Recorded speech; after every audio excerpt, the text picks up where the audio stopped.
Depuis 1988, l'île de Ré est reliée au continent par ce pont qui porte aujourd'hui son nom. Sa forme en cloche de 30 mètres au-dessus de la mer a été imposée par la Marine nationale. Située dans le golfe de Gascogne, l'île de Ré fait partie de l'archipel charentais. C'est la 4e plus grande île de France métropolitaine. Elle s'étire sur 24,6 km de long et ne fait que 5,9 km à sa plus grande largeur. Son point culminant ne dépasse pas 20 mètres. Nous allons vivre quelques jours sur un territoire de 85,32 km².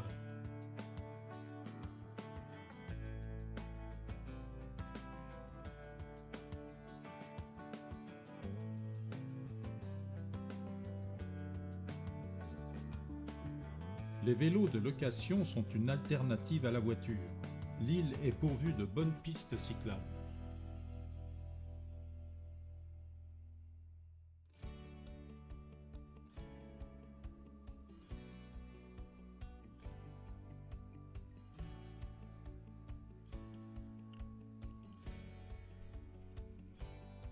Les paludiers sont au travail. Notre séjour ne manquera pas de sel.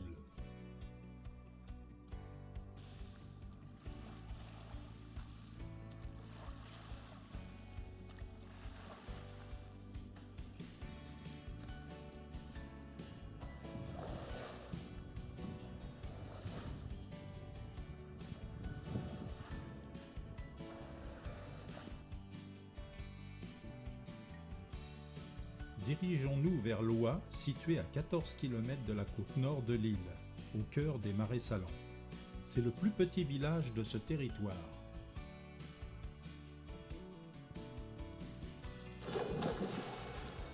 Profitant du calme du petit port de Loie, quelques baigneurs profitent de son eau chauffée par le soleil.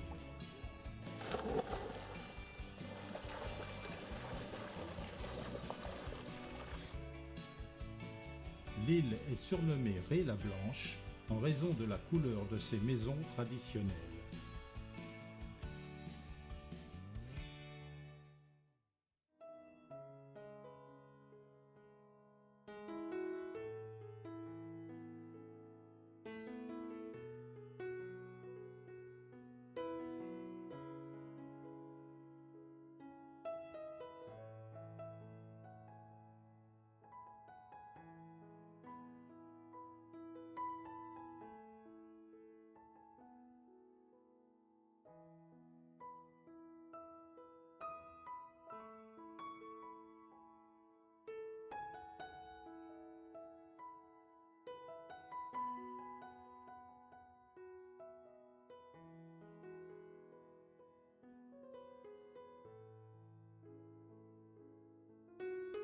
Le soir venu, quand le ciel ferme doucement ses paupières, des randonneurs cherchant la fraîcheur continuent à contempler son paysage.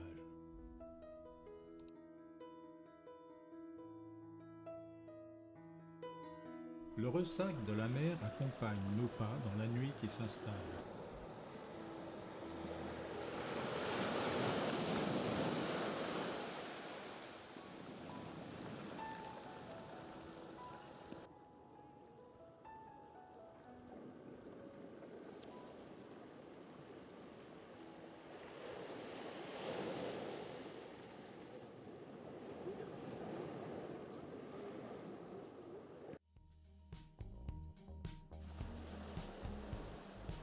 Dès le matin, la vie reprend sur la plage. On pêche, on détecte, on contemple, on vit quoi.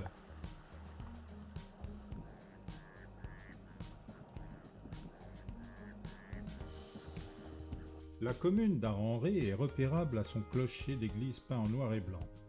Ce dernier sert d'amère. Il est repérable du large par les marins.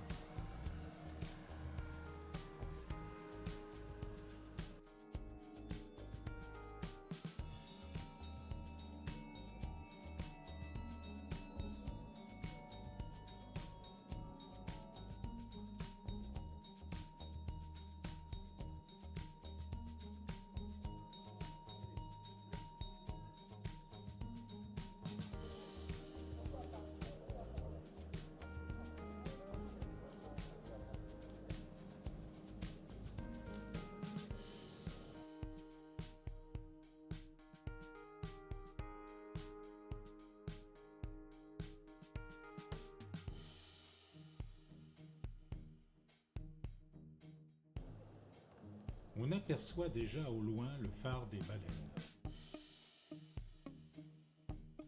Ce site dépend de la commune de Saint-Clément.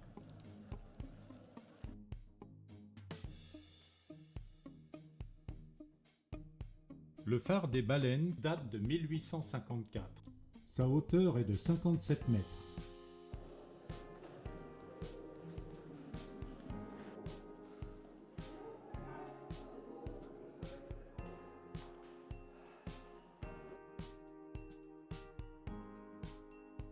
Voici ce qui devait être le lit du gardien de phare.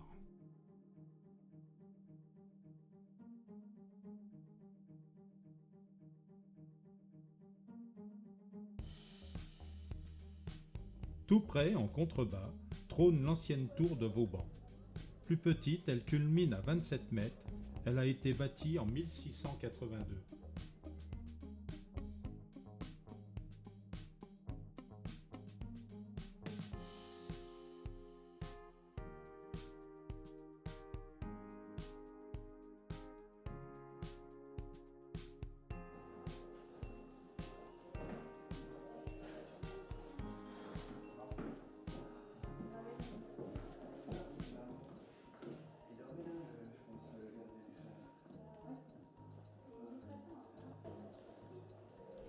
Mes pensées s'évadent vers le phare des Baleineaux au large.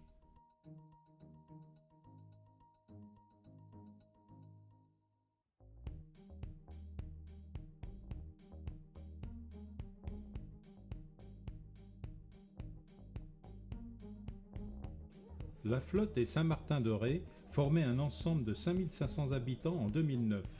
Saint-Martin-de-Ré en est le centre historique et est la commune la plus peuplée de l'île.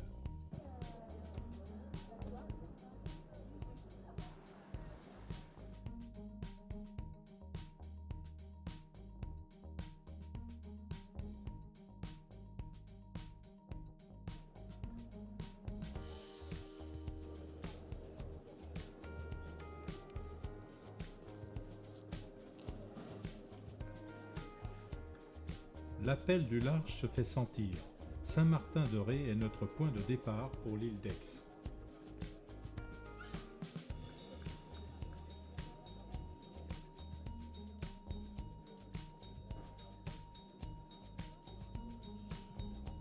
Nous y sommes. C'est la Maline et son équipage qui nous font naviguer jusqu'à l'île d'Aix.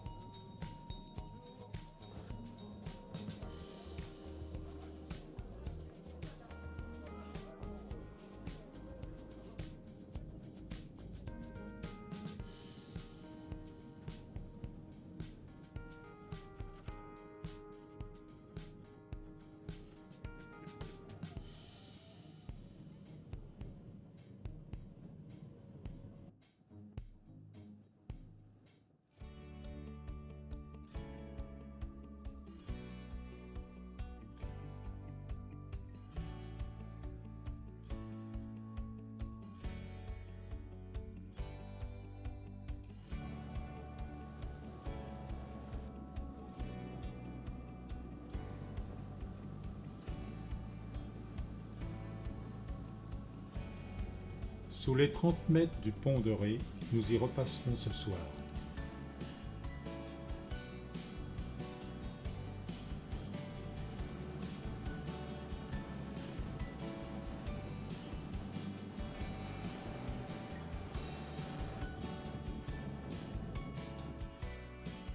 Nous nous rapprochons du fameux Fort Boyard, médiatisé par l'émission de divertissement connue sous le même nom.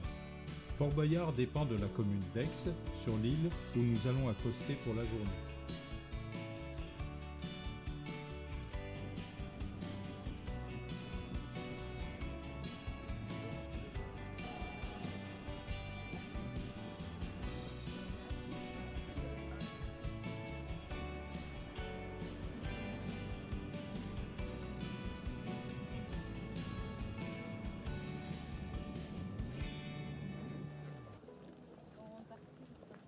L'île d'Aix fait 600 mètres de largeur maximale, sur 3 km de long. 349 habitants y vivaient toute l'année en 2015. C'est la plus petite commune du département de la Charente-Maritime. Napoléon a passé sur ce sol les 3 derniers jours en terre française avant son exil à Sainte-Hélène. Son nom plane encore en ses murs.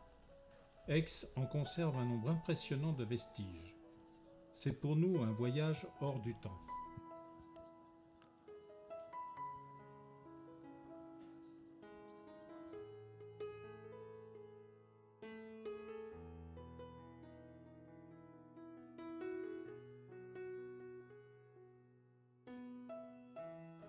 Ici, les déplacements touristiques se font à pied, à vélo ou en calèche. Seul y circule une dizaine de véhicules insulaires.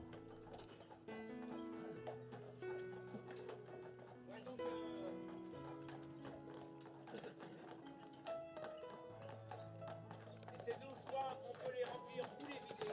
Bah, il y va y avoir ici à ma gauche. Comme là, on commence à les remplir un petit peu.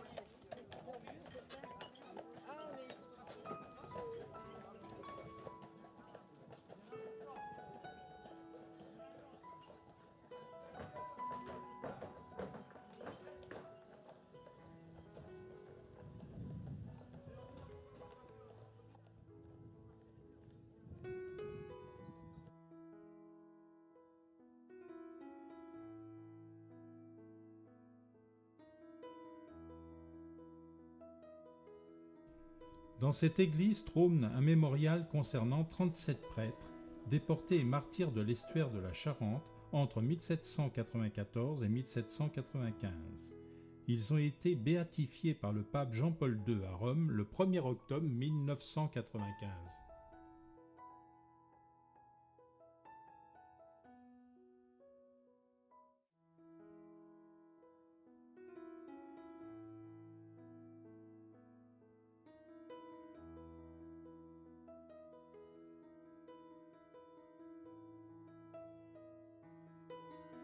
Les fortifications sont omniprésentes sur l'île.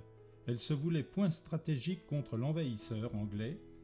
Elle en a conservé ses défenses.